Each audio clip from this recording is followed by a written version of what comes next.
والنبي يا اوسكار احنا على ايامنا يا اوسكار الاستيكه كانت استيكه عاديه، مش عارفه ايه الاستيكه دي. بصوا يا جماعه الاستيكه دي فراشه قمر اللي منقياه.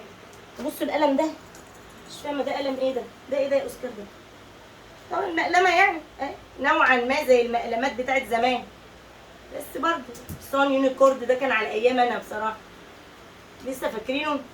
الحصانه دي يا قمر كانت اسمها اليونيكورد، كنا مسلسل كنا عارفه يونيكورن. والسور الاحمر الناري.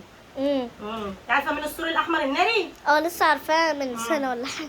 لا نجيه، مش عارفه نجيه؟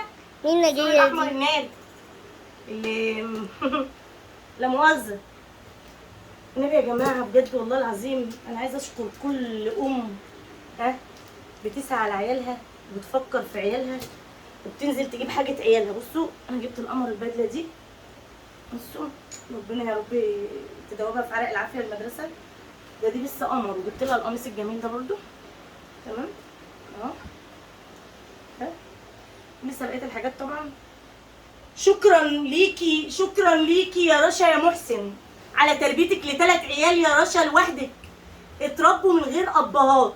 انا عيالي عدموا ابهاتهم بدري يبقوا عايش ومش موجود. والله العظيم حسبي الله ونعم الوكيل. بس خد بالك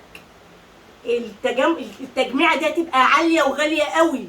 تمن الايام اللي عدت كده من غير ما بنتك تاخد فلوسها ومصاريفها هتتجمع، هتبقى جامده.